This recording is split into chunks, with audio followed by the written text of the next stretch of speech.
In this problem, we are going to evaluate cosine x over 2 and sine x over 2. These are also known as the half-angle identities. So, to derive the half-angle identities, we have to first use some identities that we already know, such as the double-angle identity. Let's start with cosine x over 2. We can use the double-angle identity for cosine. The double-angle identity states that cosine of 2 theta equals to 2 cosine squared theta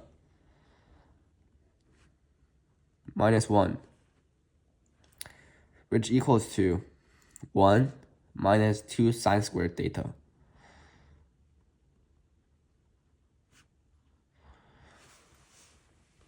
Now,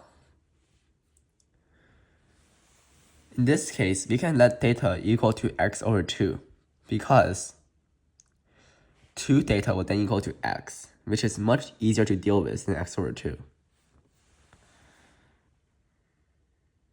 So, cosine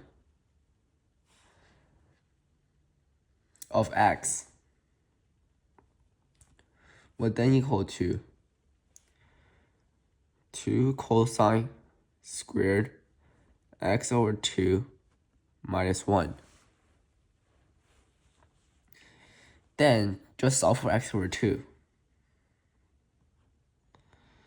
And you will get x over 2 equals to plus minus square root of 1 plus cosine x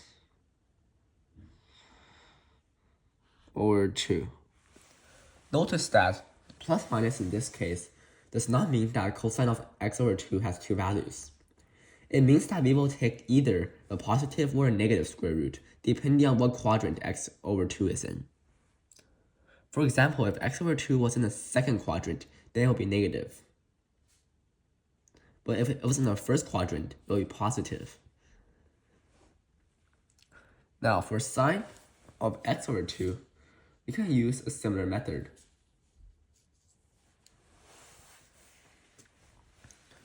We know that cosine of 2 theta equals to 1 minus 2 sine squared theta.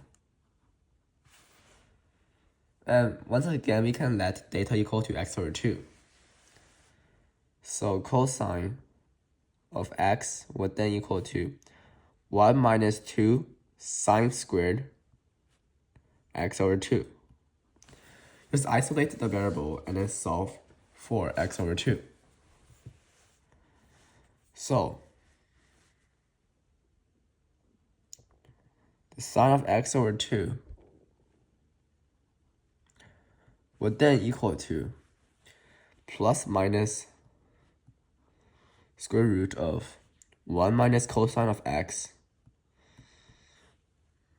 over 2. Once again, the plus minus is a reminder that we must take the positive or negative root depending on the quadrant of x over 2.